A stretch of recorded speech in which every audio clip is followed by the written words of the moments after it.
Good morning, students. Today we are going to learn a new chapter, that is chapter number 2, Work and Energy, from Science and Technology 9th Standard. नमस्कार विद्यार्थी मित्र हो.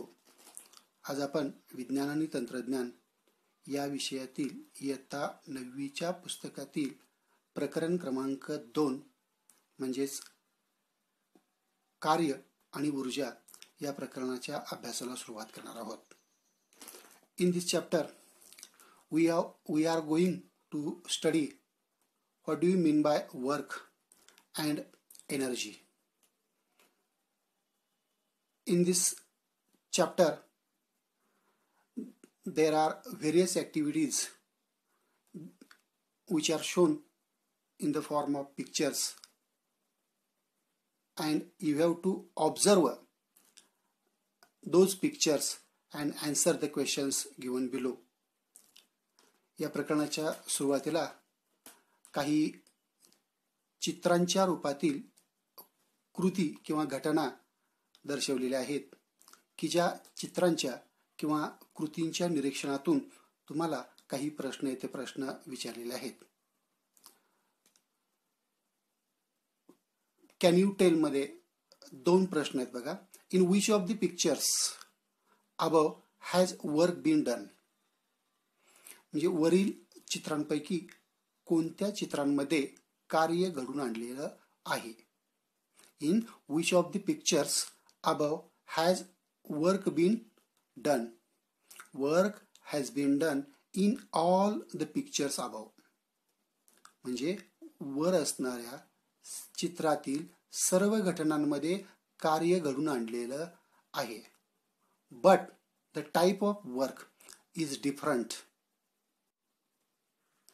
There are 2 main types of work, mental work and physical work. म्हणजे मानसिक कार्य आणि शारीरिक कार्य अशा 2 प्रकारची कार्य आपल्याला प्रामुख्याने दिसून येतात.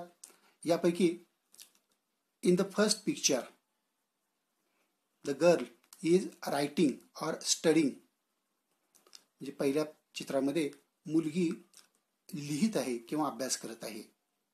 That is, she is doing mental work. म्हणजेच ती काय करत आहे, मानसिक कार्य करत आहे.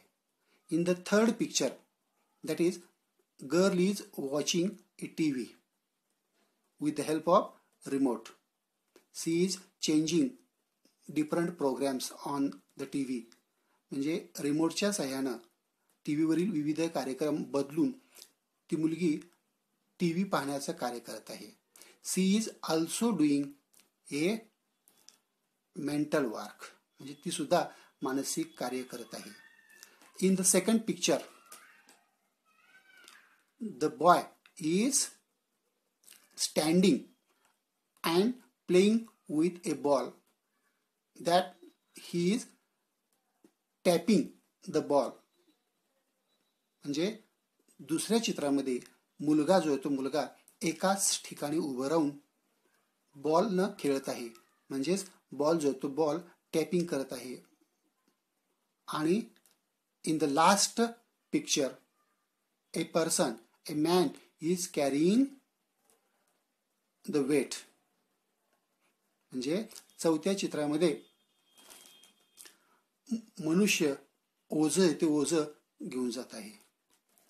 And in the fourth picture, the man who is carrying the weight is doing work which is physical work. Means in second and the fourth picture physical work is done. आणि आता दुसरा प्रश्न पहा. From scientific point of view, when do we say that no work was done? From the scientific point of view म्हणजे वैज्ञानिक दृष्ट्या किंवा शास्त्रीय दृष्ट्या when do we say that no work was done. आपण केव्हा म्हणतो की कार्य घडून आलेलं नाही. आता या प्रश्नाचं उत्तर पुढच्या स्लाइडमध्ये आहे पहा. Generally any mental or physical activity is referred to as work. म्हणजे सर्वसामान्यपणे कोणतीही मानसिक किंवा शारीरिक कृती ही कार्य किंवा काम आहे असं आपण म्हणत असतो. When we walk, run, the energy in our body is used to do the necessary work. म्हणजे जेव्हा आपण चालतो, पळतो, तेव्हा आपल्या शरीरातील ऊर्जा ते काम करण्यासाठी वापरली जाते. We say that the girl who is studying is working or performing work. आपण असं म्हणतो की ती जी मुलगी आहे ती अभ्यास करत आहे, म्हणजे कार्य करत आहे, काम करत आहे. But that is mental work. आत्ताच मी तुम्हाला सांगितलं, परंतु ते कार्य हे मानसिक कार्य आहे. इन फिजिक्स म्हणजे भौतिकशास्त्रामध्ये we deal with physical work. आपण प्रामुख्यानं शारीरिक कार्याचा अभ्यास करतो किंवा भौतिकशास्त्रामध्ये शारीरिक कार्याचा जवळचा संबंध आहे. Work has a special meaning in physics. आणि भौतिकशास्त्रामध्ये कार्याला एक वेगळा अर्थ प्राप्त होतो. What do you mean by work? किंवा when do we say that the work has been done. म्हणजे आपण असं केव्हा म्हणू शकतो की कार्य घडून आलेलं आहे? Work is said to be done. Work is said to be done म्हणजे आपण कार्य झालं आहे असं म्हणू शकतो. किंवा when a force applied on an object. जेव्हा वस्तूवरती प्रयुक्त केलेलं बल काय करतं? Causes displacement of the object. त्या वस्तूचं विस्थापन घडवून आणतं. When a force applied on an object causes displacement of that object, then and then only we can say that the work is done. म्हणजे जेव्हा वस्तूवरती प्रयुक्त केलेलं बल त्या वस्तूमध्ये विस्थापन घडवून आणण्यास कारणीभूत ठरते, म्हणजेच ते बल त्या वस्तूचं विस्थापन घडवून आणते, त्याला आपण कार्य घडून आलं असं म्हणतो. You have already learned that the work done by a force acting on an object is the product of magnitude of the force and displacement of the object in the direction of the force.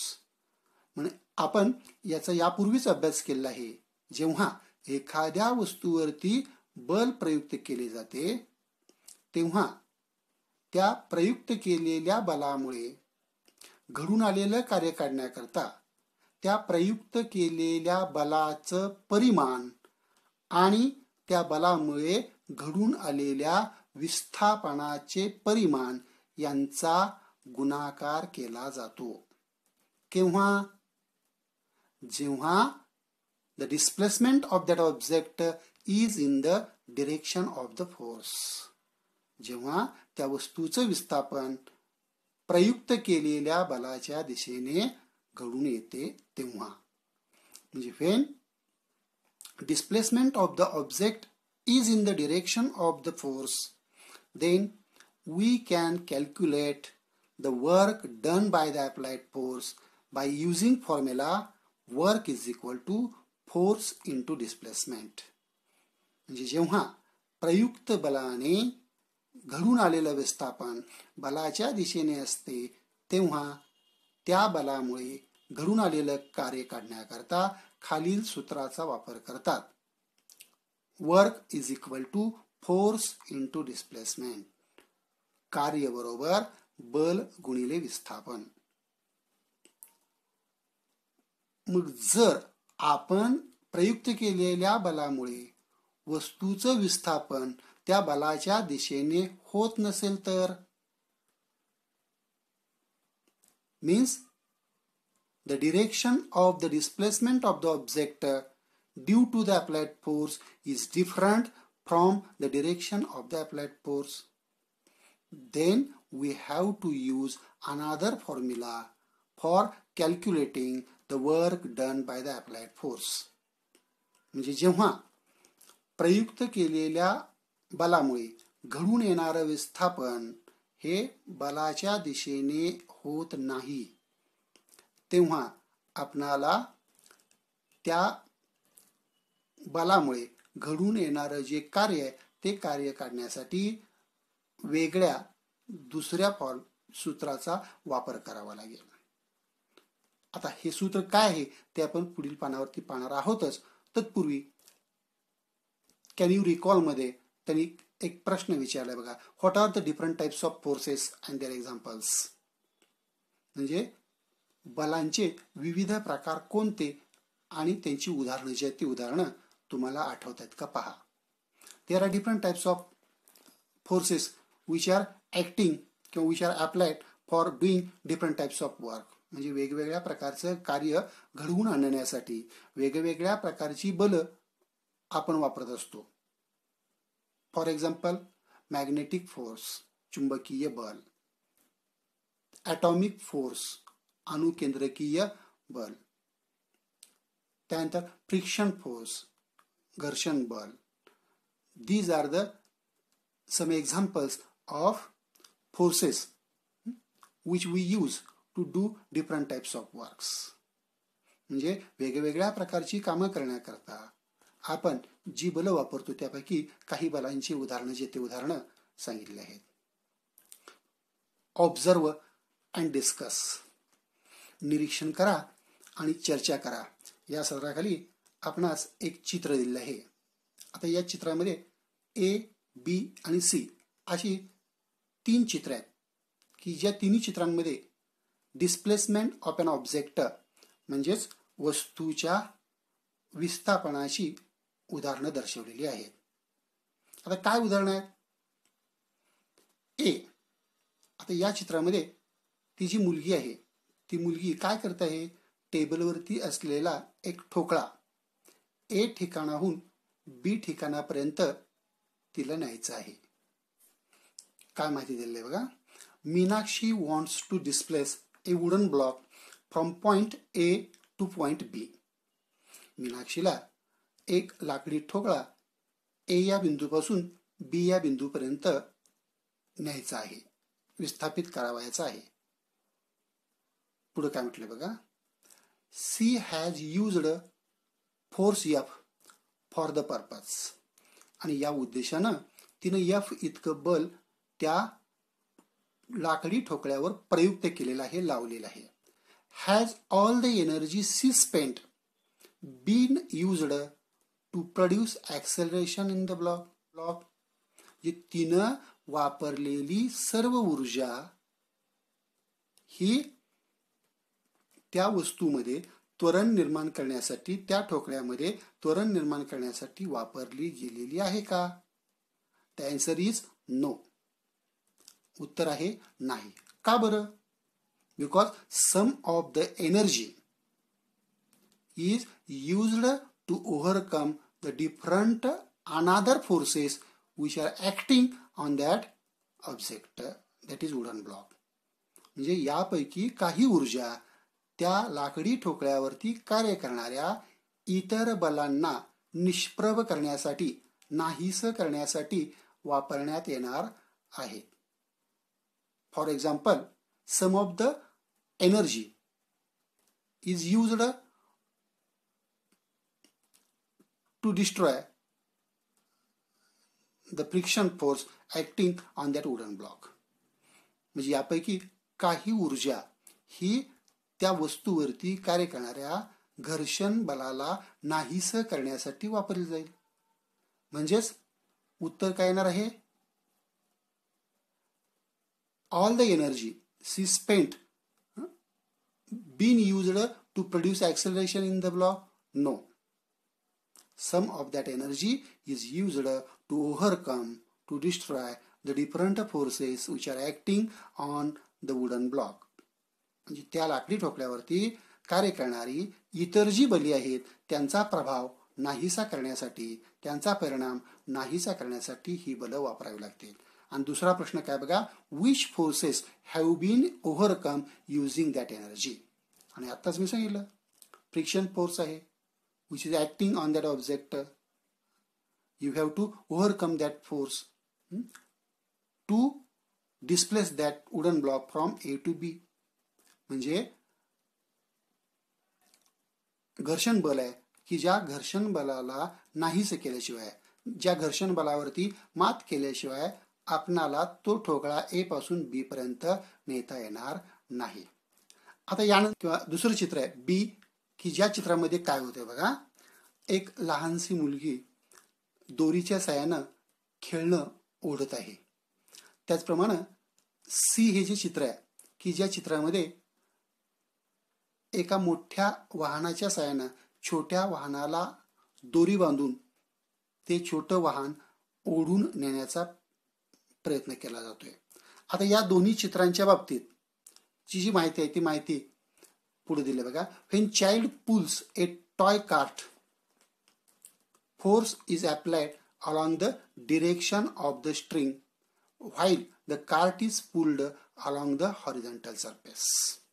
म्हणजे काय, जेव्हा ही मुलगी ते खेळणं दोरीच्या साह्याने बल लावून ओढत असते तेव्हा काय होतं, force is applied along the direction of the string. जे त्या मुलीनं लावलेलं जे बल आहे ते बल त्या दोरीच्या दिशेने प्रयुक्त होतं. While the cart is pulled along the horizontal surface. पण त्याच वेळी त्या बलामुळं ते जे खेळणं आहे ते खेळणं मात्र क्षितिज समांतर रेषेत विस्थापित होत असतं, हलवलं जात असतं.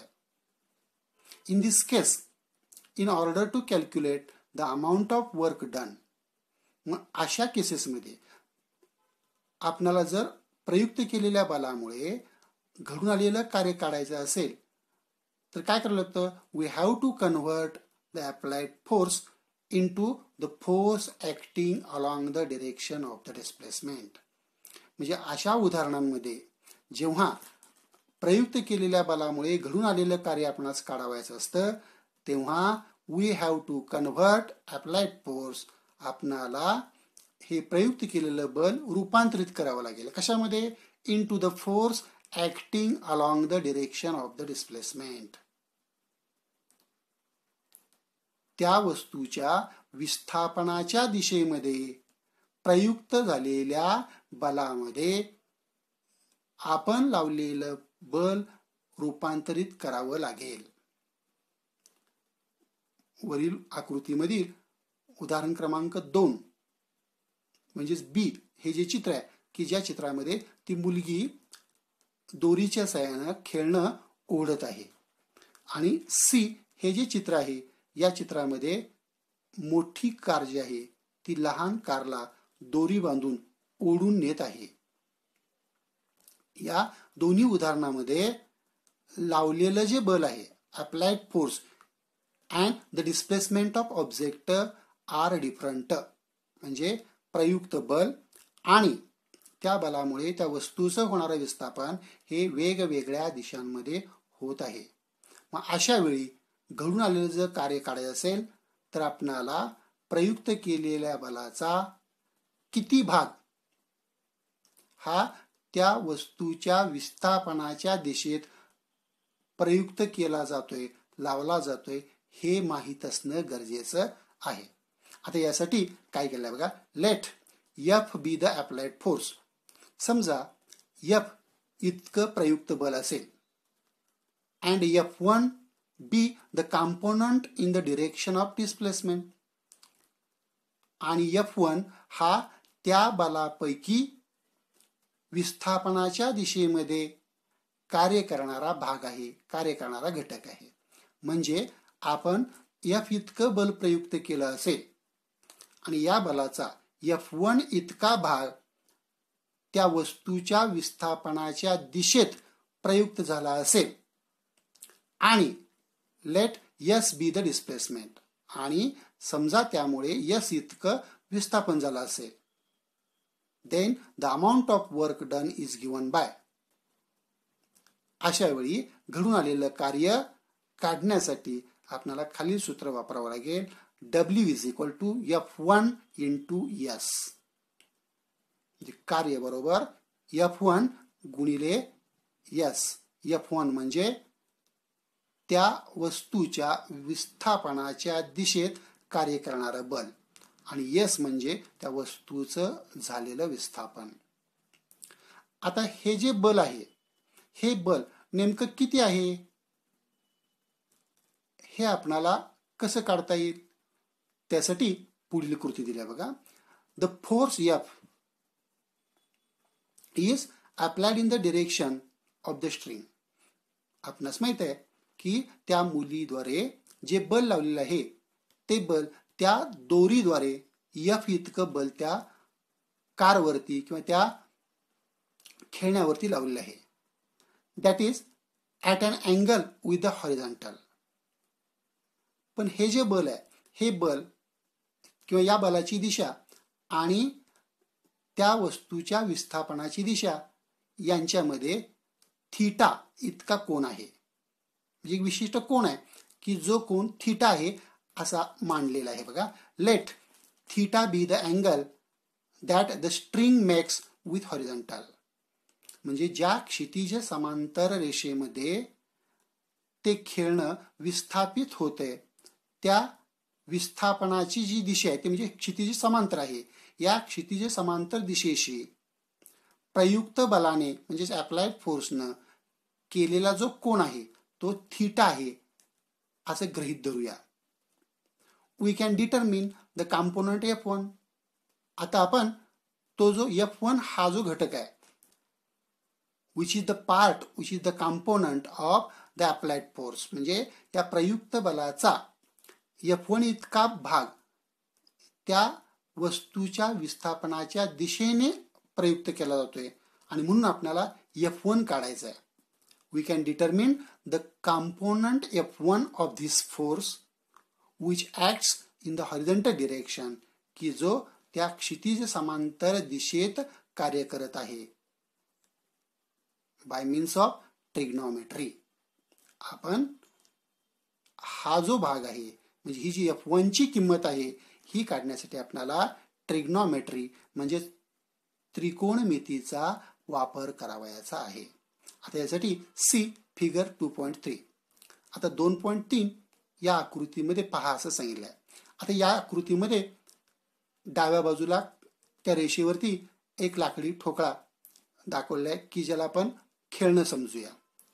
आता या खेळण्यावरती F या बाणाच्या दिशेमध्ये दोरीच्या साह्यानं आपण बल प्रयुक्त केलेलं आहे. And F1 is the part of this force. आणि F1 हा या बलाचा असा भाग आहे which at the horizontal direction, की जो त्या क्षितिज समांतर रेषेमध्ये कार्य करतोय. आता F1 यांच्यामध्ये थीटा हा कोन दाखवलेला आहे बघा. आणि हा जो त्रिकोण तयार होतोय त्या त्रिकोणामध्ये हा राईट अँगल त्रिकोण जो आहे त्रिकोण त्यांनी तयार केलाय बघा. वरून एक लंब टाकलेला आहे, F पासून F1 वरती एक लंब टाकलाय पहा, की ज्या लंबामुळे हा जो त्रिकोण मिळाला या त्रिकोणासाठी काटकोन त्रिकोण आहे की ज्या काटकोन त्रिकोणासाठी आपण त्रिकोणमितीचा वापर करणार आहोत.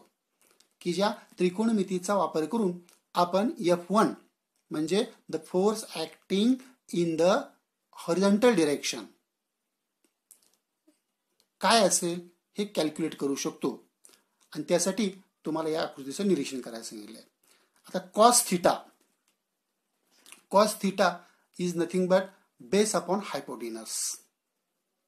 म्हणजे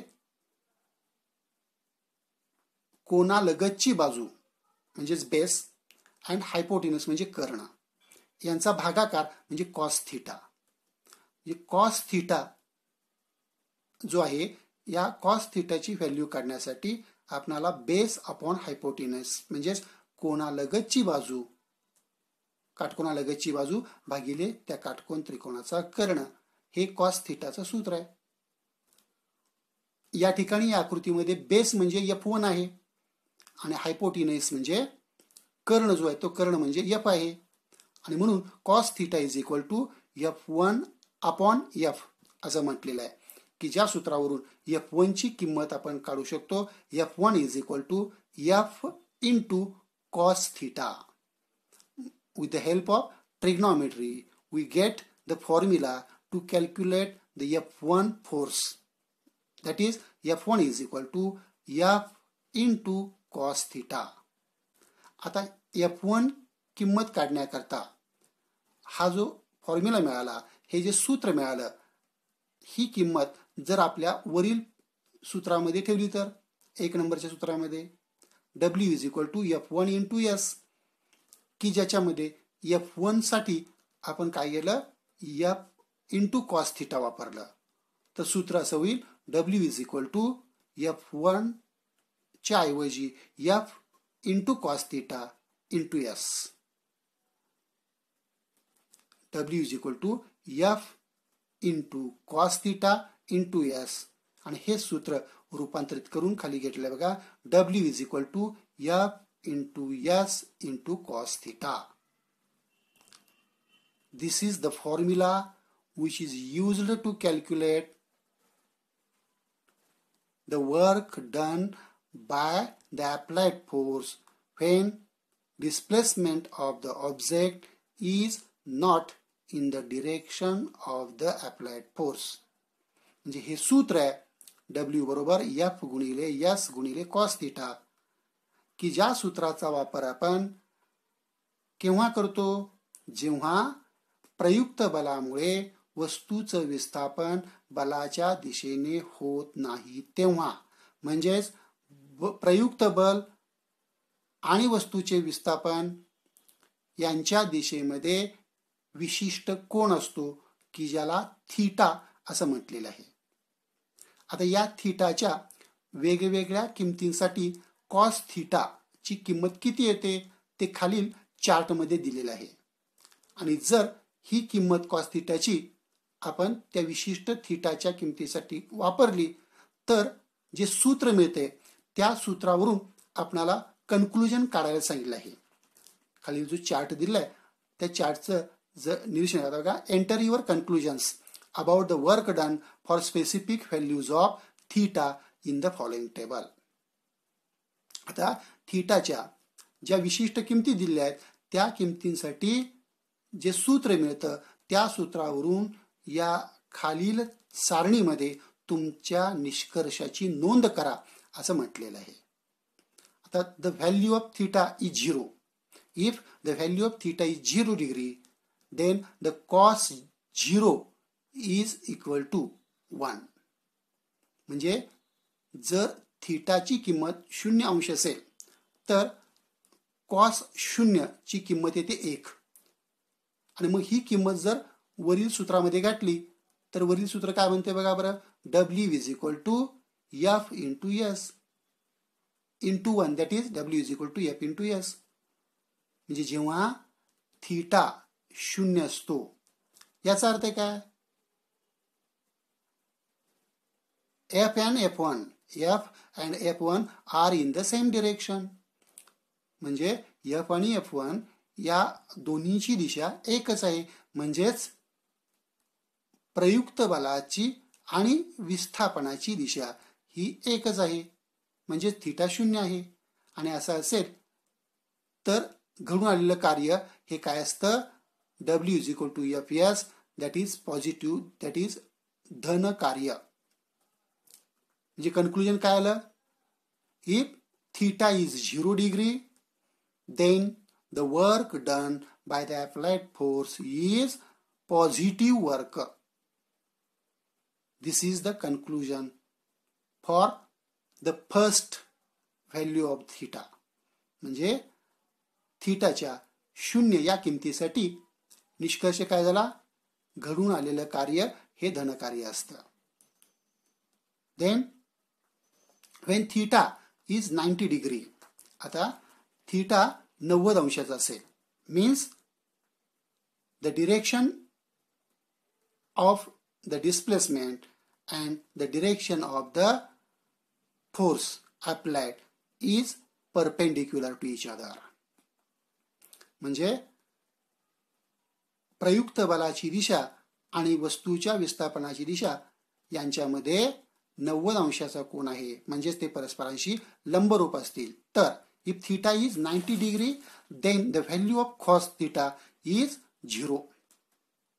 जेव्हा या थीटाची म्हणजेच या कोणाची किंमत असते 90 अंश तेव्हा कॉस थीटा 0 येते आणि कॉस थीटा 0 आहे याचा अर्थ आपण सूत्रामध्ये जर कॉस थीटाच्या ठिकाणी 0 वापरलं तर W is equal to 0 because W is the product of F into S into cos theta and here cos theta is 0.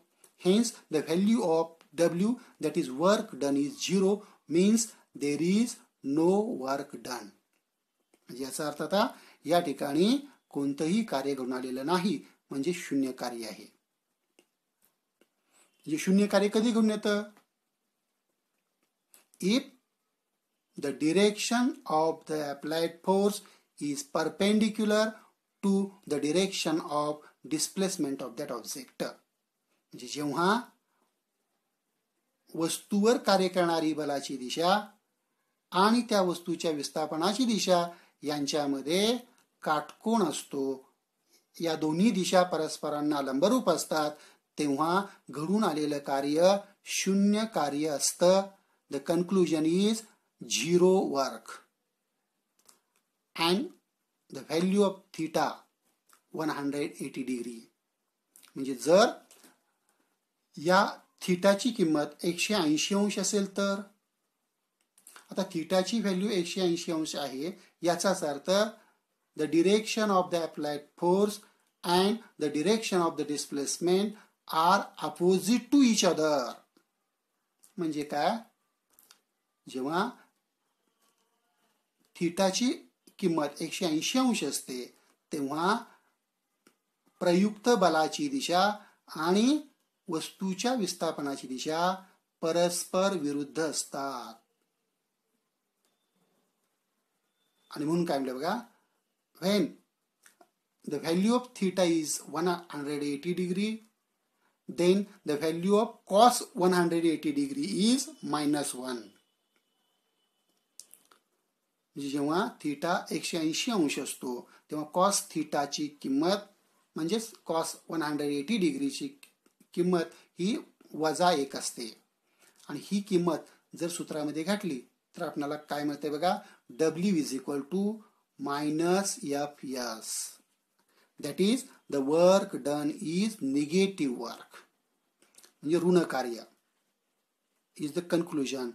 हा आपला निष्कर्ष आहे. म्हणजे when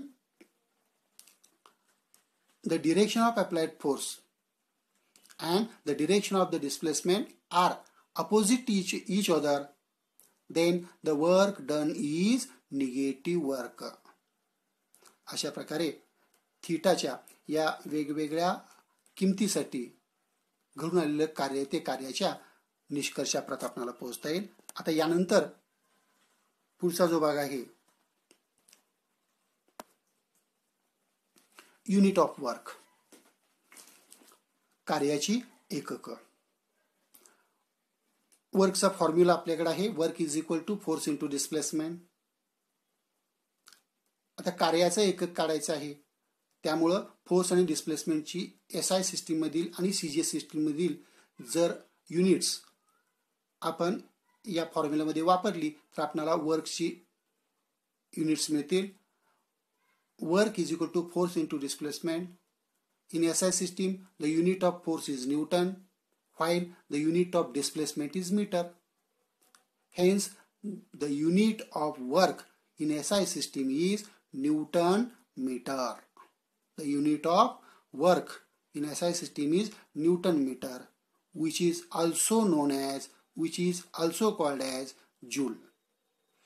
एक न्यूटन मीटर, 1 न्यूटन प्रति 1 मीटर हे जे कार्य आहे हे कार्य की ज्याला आपण 1 जूल कार्य असे म्हणतो. आता 1 जूल कार्याची जी व्याख्या आहे ती व्याख्या दिली बघा.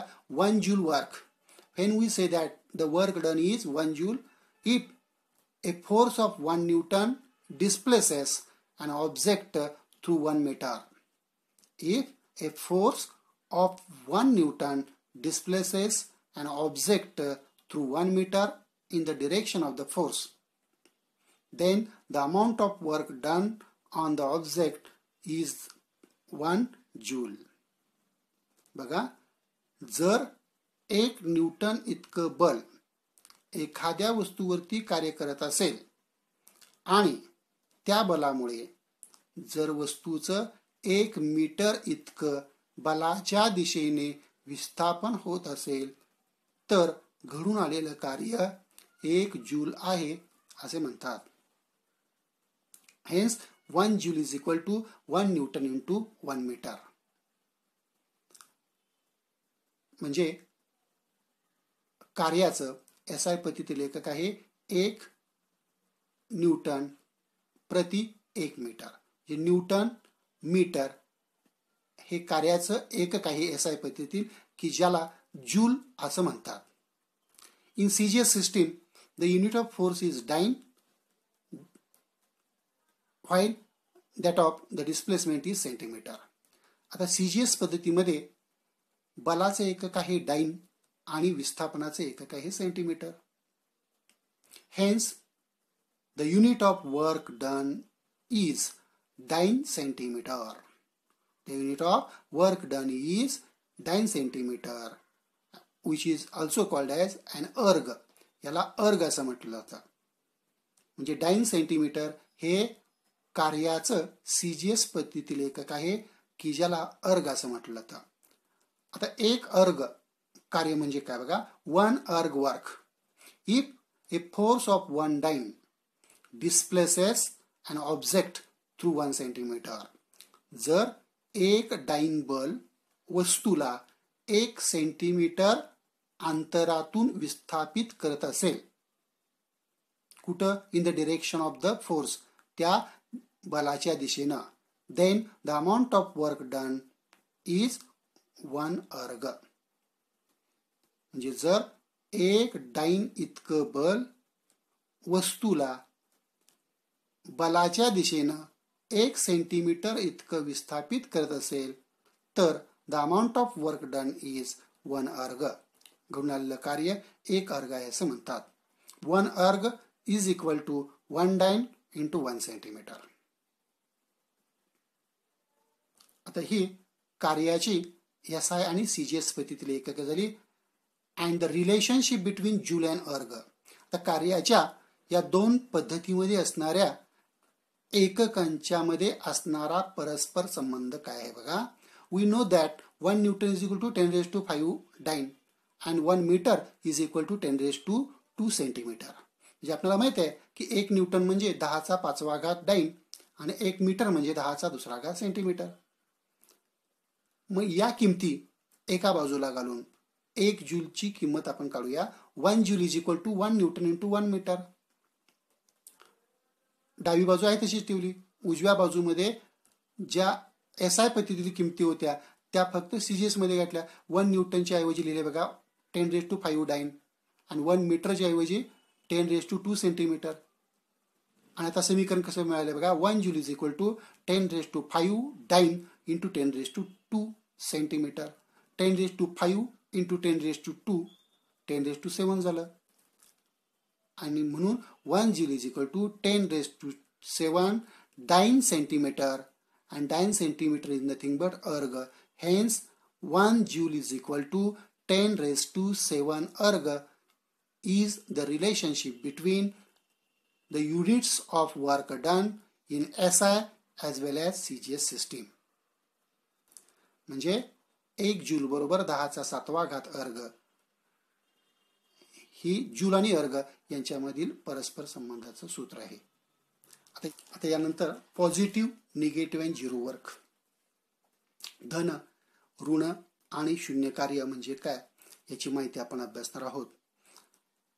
पाठीमाग याच प्रकरणामध्ये थीटा म्हणजेच प्रयुक्त बल आणि वस्तूचे विस्थापन यांच्यामध्ये असलेला जो कोन आहे या कोनाच्या विविध किमतींसाठी धन, ऋण आणि शून्य कार्य म्हणजे काय याची माहिती आपण अभ्यासलेली आहे. आता हीच माहिती आपल्याला या ठिकाणी वेगवेगळ्या उदाहरणांच्या साहाय्याने अभ्यासाची आहे. थिंक बिफोर यू आन्सर म्हणजे उत्तर देण्यापूर्वी विचार करा किंवा विचारपूर्वक उत्तर द्या. Discuss the directions of force and of displacement in each of the following case. आता या खालीलपैकी प्रत्येक उदाहरणामध्ये बल आणि विस्थापन यांच्या दिशा काय आहेत याची चर्चा करायची आहे. First example is pushing a stalled vehicle. एखादं थांबलेलं वाहन जे आहे ते वाहन तुम्ही ढकलत आहात. आता या उदाहरणामध्ये direction of force and displacement काय असेल बघा बरं. Both are same. म्हणजे डिरेक्शन ऑफ द फोर्स जेव्हा आपण ते थांबलेलं वाहन बंद पडलेलं वाहन ढकलतो तेव्हा ज्या दिशेनं वाहन ढकलतो त्याच दिशेनं त्या वाहनाचं विस्थापन होतं. Here the direction of the applied force and displacement of the vehicle is same. म्हणजे एकच आहे. तर दुसरं एक्झाम्पल बघा बरं. Catching the ball with which your friend has thrown towards you. म्हणजे तुमच्या मित्रानं तुमच्या दिशेनं फेकलेला चेंडू तुम्ही झेलत आहात किंवा झेलण्याचा प्रयत्न करत आहात. आता इथं तुम्ही लावलेलं बल आणि त्या बॉलचं होणारं विस्थापन यांची दिशा.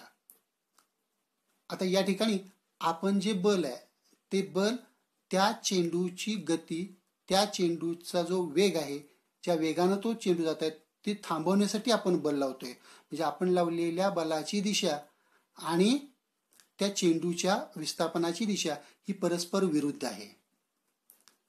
म्हणजे the direction of the displacement of the object and the applied force are different. That is they are opposite to each other. तिसऱ्या एक्झाम्पल मध्ये बघा. Tying a stone to one end of a string and swinging it round and round by the other end of the string. म्हणजे एका दगडाला दोरा बांधा आणि त्या दोऱ्याचं दुसरं टोक हातात पकडून तो दगड गोल गोल गोल फिरवायचा आहे. आता या ठिकाणी त्या दगडाला गोल फिरवण्यासाठी जे बल लावलं जातं ते बल त्याची दिशा काय असते. The force which is applied on that stone is in the direction of the string. म्हणजे तो जो दोरा आहे त्या दोऱ्याच्या दिशेनं ते बल लावलं जातं.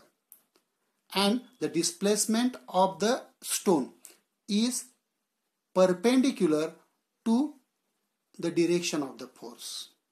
म्हणजे त्या दगडावरती कार्य करणारे जे बल आहे या बलाच्या दिशेशी लंबरूप अशी दिशा त्या दगडाच्या विस्थापनाची असते. त्यानंतर fourth example.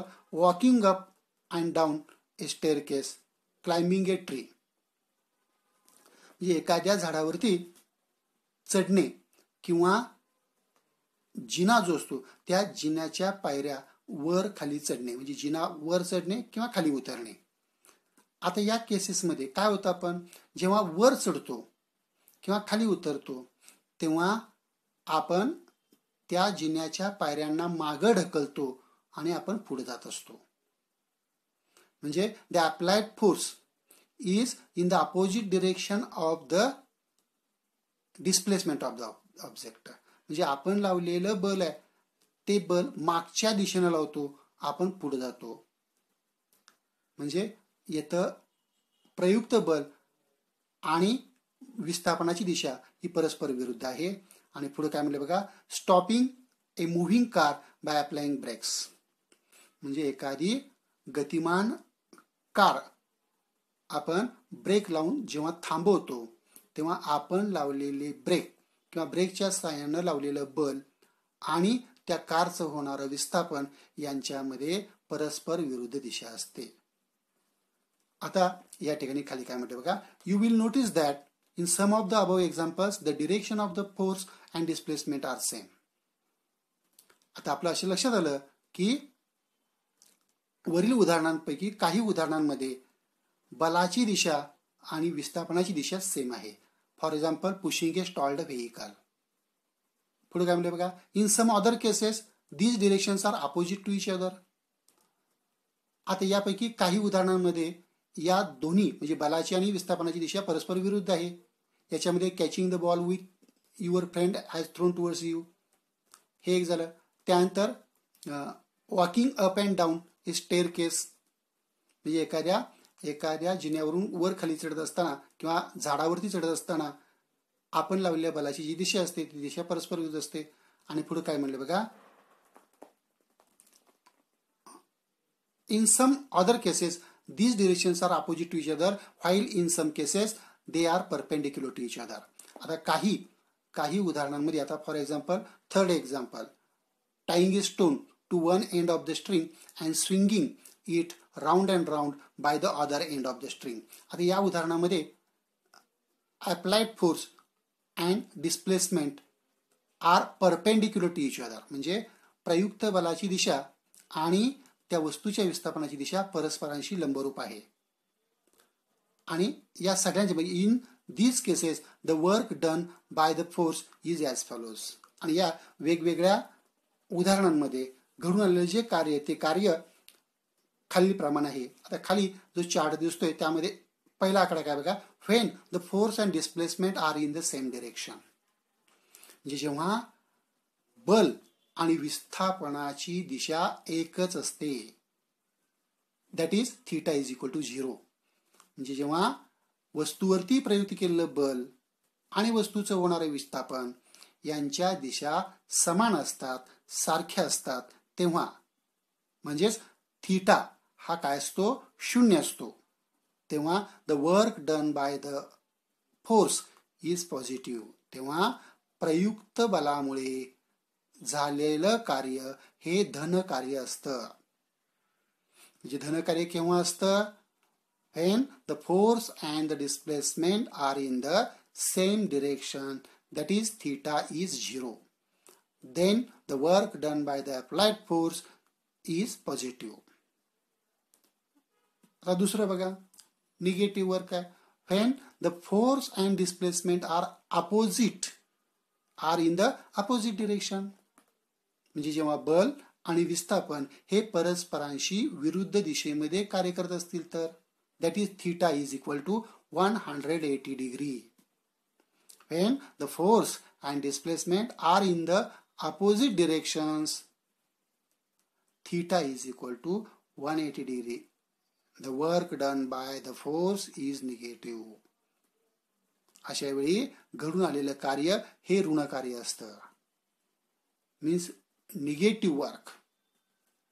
When the force and the displacement are in opposite direction, then the work done by the force is negative work. And last, 0 work. When the applied force does not cause any displacement. म्हणजे जेव्हा प्रयुक्त केलेलं जे बल असतं ते प्रयुक्त केलेलं बल कोणत्याही प्रकारचं विस्थापन घडवून आणू शकत नाही. When the applied force does not cause any displacement म्हणजे प्रयुक्त बलामुळे कोणत्याही प्रकारचं विस्थापन घडून येत नसेल. Then किंवा when the force and the displacement are perpendicular to each other किंवा जर बल आणि विस्थापन हे परस्परांशी लंबरूप असतील, that is theta is equal to 90 degree म्हणजेच थीटा 90 अंशाचा असेल, then the work done by the applied force is 0 work. तर घडून आलेलं कार्य हे शून्य कार्य असतं. म्हणजे शून्य कार्याच्या 2 व्याख्या झाल्या. When the applied force does not cause any displacement, then the work done by the force is called a 0 work. Or when the force and the displacement are perpendicular to each other, then the work done by the force is 0 work. अशा प्रकारे धन कार्य, ऋण कार्य आणि शून्य कार्य, positive work, negative work and zero work. These are the concepts we have seen now. आता या प्रकरणाचा जो पुढील भाग आहे, हा पुढील भाग चालू वर्षीच्या अभ्यासक्रमासाठी फक्त तुम्हाला घरी कृती करण्यासाठी दिलेला आहे, की ज्याच्यामध्ये ट्राय धिस असं म्हटलेलं आहे बघा, की ज्या ट्राय धिसमध्ये तुम्हाला काय करायचं आहे, take a plastic cup and make a hole in the centre of its bottom. एक प्लॅस्टिकचा कप घ्यायचा आहे, त्या कपाच्या तळाकडील बाजूला एक छिद्र पाडायचं आहे मध्यभागी बरोबर. Take a long thread, double it, एक लांब धागा घ्या, तो डबल करा आणि pass it through the hole, या छिद्रामधून पास करा. Tie the thick enough knot at the end so that the knot will not pass through the hole. पुरेशी जाड अशी गाठ बांधा त्या दोऱ्याला, की जेणेकरून ती गाठ पुन्हा त्या छिद्रातून सहजासहजी बाहेर पडणार नाही. आणि पुढे काय म्हणलं का, taking care that the two loose ends are below the bottom of the cup. म्हणजे अशा पद्धतीने तो दोरा ओवून घ्यायचा आणि गाठ मारायची, की त्या दोऱ्याची जी सुटी टोकं आहेत, मोकळी टोकं आहेत, ती कपाच्या बाहेर राहतील. Tie knot each to two ends as shown in the figure 2.4. आणि आता बाहेर असणाऱ्या टोकांना दोन समान वजनाची वस्तुमानाची नट जे ते नट बांधायचे आहेत. And now do the following activity. आणि नंतर मग आता ए, बी आणि सी या आकृतीत दाखवल्याप्रमाणे हे जे नट आहेत ते नट व्यवस्थित ठेवून त्या आकृतीप्रमाणे तुम्हाला कृती करायची आहे. आणि या कृतीवरून विचारलेले जे प्रश्न आहेत ते प्रश्नही तुम्हाला त्याची उत्तरं द्यायची आहेत. अशा पद्धतीनं आपल्याला बॅलन्स्ड अँड अनबॅलन्स्ड फोर्सेस जे आहेत त्या फोर्सेस विषयीची जी माहिती आहे ती माहिती की जी आपण यापूर्वी अभ्यासलेली आहे त्याचा प्रत्यय येऊ शकतो. बॅलन्स्ड फोर्स म्हणजे काय, अनबॅलन्स्ड फोर्स म्हणजे काय, हे आपल्याला या छोट्याशा कृतींवरून अभ्यासता येतं. त्याकरता चालू वर्षीकरता ही कृती तुमच्या स्वयं अध्ययनासाठी जे स्वतः करून पाहण्यासाठी ठेवलेली आहे. आता यानंतरचा जो पुढील भाग आहे हा पुढील भाग यानंतरच्या तासाला पाहूया. धन्यवाद. Thank you. Have a good day.